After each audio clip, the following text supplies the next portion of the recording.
I can start now. Okay, women in technology.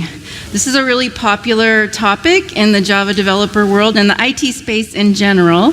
And in my role working with the Java developer community for the last 17 years, I'm currently the chairperson of the Java community process.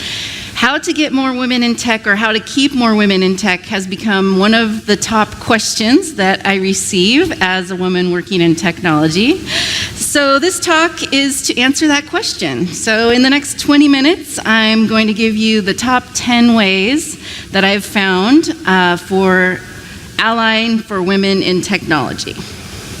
Now, as I mentioned, there's been a lot of discussion on this topic, especially in the last 6 months, if you're following the news. And discussion is great, but this talk is really about putting some actions into changing this dynamic, because women do make up 52% of the population, yet only about 20% of IT tech positions are filled by women. Now, here in Morocco, we have a great turnout of women, which is awesome, and I think these tips make it even more important for the audience here. So how are we going to keep these women tech workers continuing to be involved?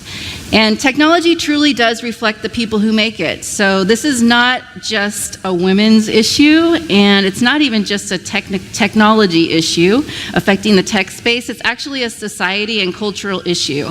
So I believe it's important to address this issue, and the impact of this is not just because it's the right thing to do.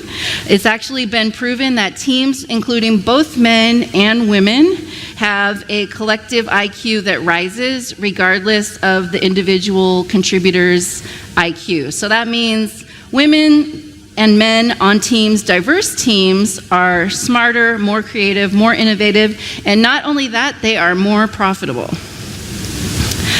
So, as I mentioned earlier, this is not part of my job, so to speak. I'm not in human resources, and it's not part of my job charter to talk about diversity or women in technology. But as I mentioned, I do believe it's an important issue, and so I'm taking the brave step forward to do something about it. And you're here, so I hope that you will act on these 10 ways I give you here today as well.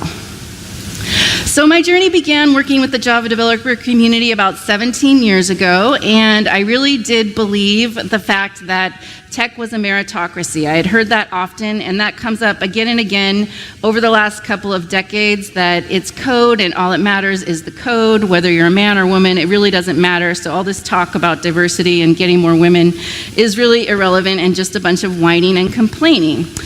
But what I found after a few years of putting my head down and working hard and barely even noticing that I was the only woman is that working hard and doing your job is going to get you absolutely nowhere.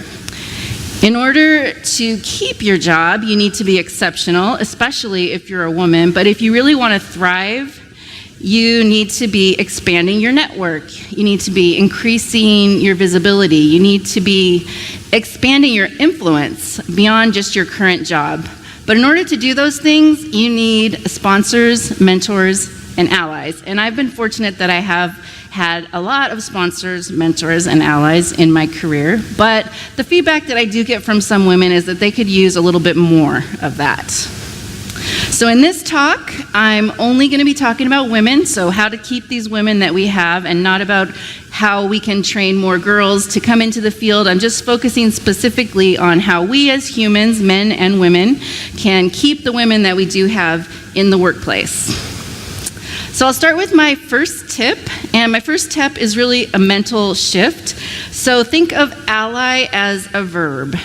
So this is a thing that you do sometimes, not a thing that you are. So I oftentimes, and I would say the majority of the times that I hear the word ally, it's more in terms of I'm an ally for women in tech, or I'm an ally for diversity. But the first thing I recommend is that you actually think of it as a verb and think about some specific things that you can do, micro actions that will compound to make a difference in your everyday life. Tip number 2, be open and listen.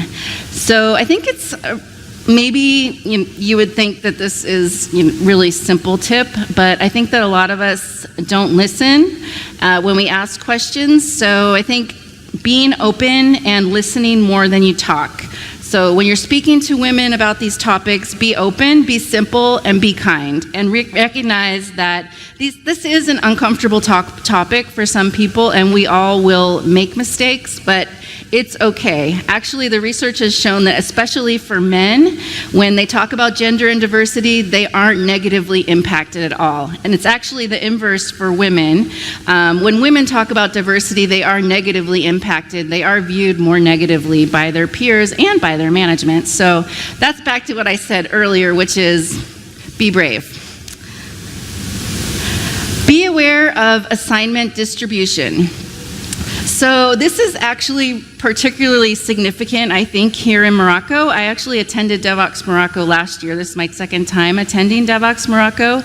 And last year I hosted a BOF on this topic, and I did have both men and women attending the talk, all very enthusiastic about more women in technology. But actually, just beyond that surface, when you start to talk about the fact that women are here in tech, you get often the response of, yeah, it's great that there's women here, but they can't be developers. They can't be writing the code. So it's a little bit of a contradiction that I found here more than other places. My job has taken me to now close to 45 different countries around the world. And while this is the largest percentage of women that I have seen attending a developer conference, I find more of those contradictions once you start talking one-on-one with people about the topic. So when I say assignment distribution in my third tip, be aware of men and women and who's doing the housework versus who's doing the real work. So oftentimes, with technology in particular, owning and writing the code is the real work. And oftentimes, even women in technical positions are given the job of presenting the results nicely, doing the user experience, managing the project. So you need to be thinking of that not only as a man who has people on their team and maybe you're managing teams, but also as a woman. So think about the jobs that you're volunteering for. Think about the projects that you want to be on, and think about what you want to be known for. Create a friendly environment, my tip number 4. So it is a fact that more women than men leave the technology field. About 41% of women who are in the field are leaving it, which is a shockingly high number. There's actually less than 15% of men in tech leave the field. So a significantly higher percentage of women do leave technology once they've entered into the field. And so I encourage you to think about things like your culture of your company. Oftentimes you'll have a mission statement where you have your company values, and oftentimes with tech companies you see things like tech rock stars, code ninjas, all around descriptions of people that women don't necessarily find themselves associated with. And oftentimes you'll find the types of activities that are happening in technology companies are things that are after hours. So things that involve maybe going out for a couple of beers. And working in technology, you know that those informal times are really when you are forming a cohesive team, you're networking, you're building the bonds. So it's really important that you're making sure everyone on the team is included and is participating in these activities. So think about ways that if you're not getting a balance of women and men attending these types of events, think about ways that you can do things in different hours or different times, like a tea break or something like that.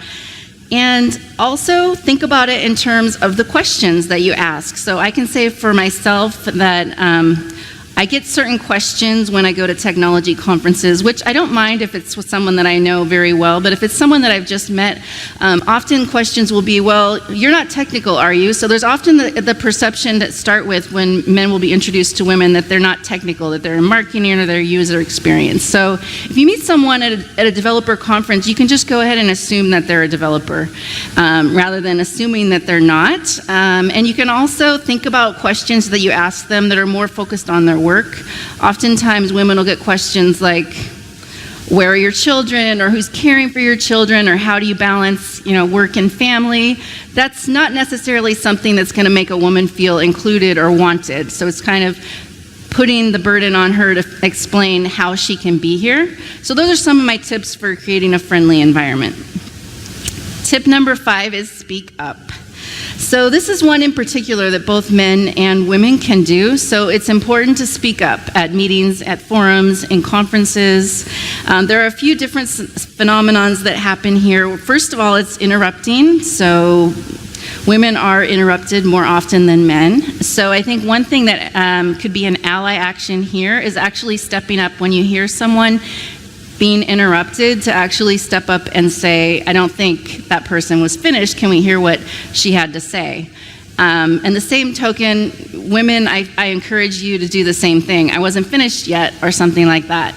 The second part of speaking up is women not being heard when they make suggestions, and also the research on this has shown that it's often not intentional. The tone of women's voices are sometimes not heard by men. So being alert and looking for ways to actually amplify a woman's suggestion, if she's making a suggestion and it's not being heard or it's not being recognized in the group, you can actually step in and recognize the suggestion, calling the person by name and saying, and adding something to it. So I think that was a great idea. What about also this? Or you could ask a clarifying question just to keep the focus there on that suggestion. Because if you are in a group and at the table, the benefit of having diverse teams is that everyone steps up and participates, and you recognize everyone's contributions. So that's one way to ensure that you're getting a rounded participation from everyone in the group. The other one is related to speaking up, but it's more of an inappropriate situation. Intervene in inappropriate situations. So I think one of the most common things that people say to me is, I don't participate in sexist or demeaning behavior, but I think one of the biggest mistakes that people make is being silent in these situations. So being silent when you see something happening that's inappropriate or making someone uncomfortable, that's not enough. So you need to be intervening. So that doesn't mean you have to start a confrontation. It just means maybe redirecting the conversation to something that will make everyone feel a little bit more comfortable. So be aware of those situations and look at ways that you can step up and intervene. Character trait assignment is a really popular one that I hear from women who talk to me about their experience working in technology. And you need to be aware of these character trait assignments. So I'll give an example of myself in particular. When I first started working in technology, I mimicked the people around me. So that meant that I was dressing like a man. I was mimicking the men around me because I was the only person on the team. And what I found was that I got very different feedback on my behavior. So what I would be told was that I was aggressive, abrasive, or bossy, or sometimes even ambitious. Now, ambitious is an interesting one because for a man, that's a positive trait, but for a woman, it's not necessarily a positive trait. And there's been some interesting research about this word also, abrasive. So that's a word that's often described for women and their behavior, and some research has shown that it comes up time and time again on women's performance reviews, but it's a word that never comes up in the men's performance reviews. So what you can do as an ally tip is actually take a step back and recognize these character traits. We all have thoughts that happen in our heads and impressions that we get about people. Within seconds, we have an impression. So take a step back and think about your perception of this person and whether or not you need to filter that out based on their gender. The second thing, and kind of related to this, that I can share with you is that often as a woman in technology, you find yourself walking that tightrope. So you're aware of how you're being perceived, and often it takes someone pointing it out to you. But what I found working in the field is that it's very much like a tightrope. So if you're too feminine, you can't possibly be effective. But if you're too masculine, you can't be likable. And in order to succeed in any career field, you need to be likable. So there's often this tightrope that people are walking. And in addition to that, there's the phenomenon of men being promoted and encouraged based on their potential, where women are actually hired based on proving it. So they need to prove they can do a job before they can be moved on to the next level. And then once they're there in that job, they need to continue to prove that they can do it. So there's that expectation for women that's a little bit different than it is for men. So I encourage you to be aware of this character attribution to men versus women. Number 8 is also related to some behaviors that I have found are essential for succeeding in technology. And these are things that should be encouraged and a little bit more explicit. So I think what I've found over time is that in order to succeed, you need to have two really important things: the ability to self-promote and negotiation skills. So I think a lot of people come into technology thinking, again, that it's a meritocracy and you just need to do your job and you'll be judged on it and promoted based on the work that you produce. But actually, in order to succeed, you need to be self-promoting. You need to negotiate. And I'm not just talking about in salary. So you need to be negotiating things like what job you get, what benefits you receive, what you need to be successful in your job. So some of the things that I've negotiated for over time are my salary, but also promotions and also projects that I want to work on that aren't necessarily part of my jobs, things that are necessary to increase my visibility and expand my influence. I think if we encourage norms and be more explicit that these are things that are required in order to get ahead, women will have a little bit more of a level playing field in competing for the positions. So encourage people to self-promote. When you have the job descriptions, maybe be explicit that you don't need to have everything on the list as a checkbox to apply for the job. That's often what I hear when I encourage women to apply for promotions or a new position. They look at the job description and they think maybe they have 8 out of the 10 things listed in the job description, so they won't apply because they think that they don't meet the requirements for the job. But if I ask a man to apply for a job, he'll tell me he has maybe 3 of those things and he'll go ahead and apply. So I encourage you to think about that in terms of encouraging people to apply. So you can be explicit and say, you don't need to have every single thing in a job description to apply. Go ahead and apply. So give that encouragement for promotion. And in negotiation, it's the same way. I think there is research that shows that when women try to negotiate, it can sometimes backfire on them, but I think it's really important to encourage negotiation. If you start out in a job with salary, for instance, which there still is a wide salary gap between the genders, if you start out with a lower salary, it will take you a very long time to catch up once you start out behind. So it's essential that you negotiate from the beginning for your salary, for a promotion, for an increase in level, for that next job that you want to get. Educate yourself about unconscious bias and in general. So I think this was a really key one for me because not until very recently I would have said I don't have any unconscious bias. But I think it's natural, it's part of being human, right? We pattern match, we put things into categories. You can't get away from it. We all have unconscious bias. It's part of being a human being. But I found a really effective tool to help me filter out some of the bias, so I'll share that with you, which is, if you're in a situation, maybe it's a high-stress situation, maybe you have some high opinion about what's happening, and it's got you a little bit agitated, you can actually step back and share with someone else what actually happened. So when you share with someone else what actually happened, don't share how you feel about it or what you think about that person, but share what actually was said and what actually was done. So specific actions. So I think oftentimes you can kind of filter out maybe some of the things that are coming in there with bias. And the other thing about educating yourself, and this comes back to mentorship, which I believe is essential to succeed.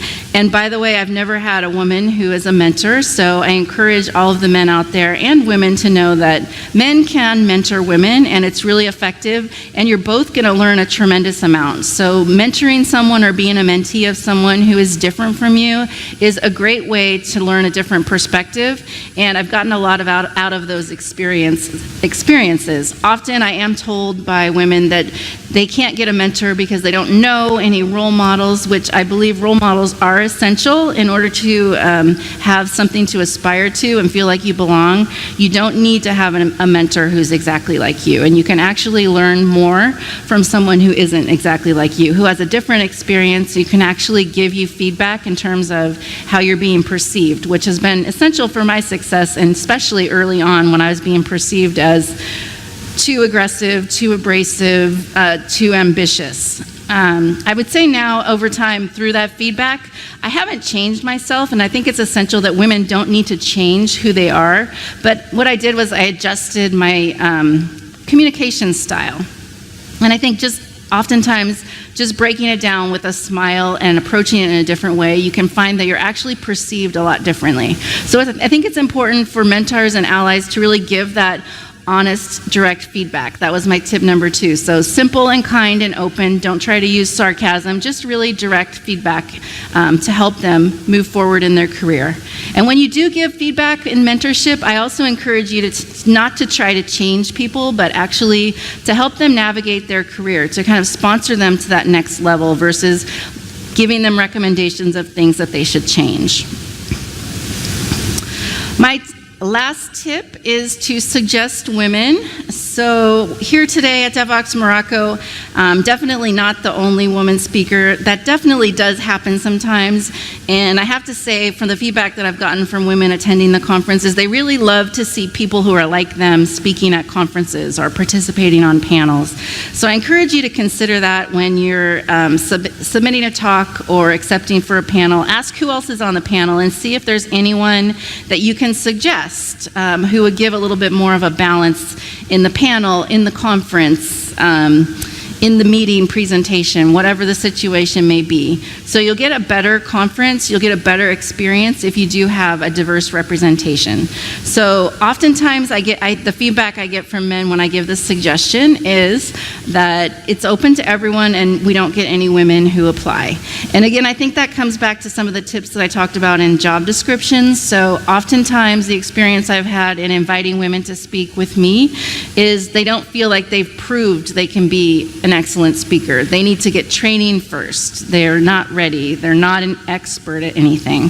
So one of the things that you can do is actually start out as a co-speaker. That's a great way to start out, is actually, if you're speaking on a panel, invite a woman to speak with you. If you're giving a talk at a conference, invite a woman to be a co-speaker with you. That could be her first conference talk, if she's not willing to do it on her own. The other thing is you can suggest, what I've heard for many first-time speakers is starting out in a smaller venue. So encourage them to start out in a smaller venue, a more intimate environment, and help them move on to the next step. And the other thing I recommend for first-time speakers is to find a topic that you don't actually think you're an expert on.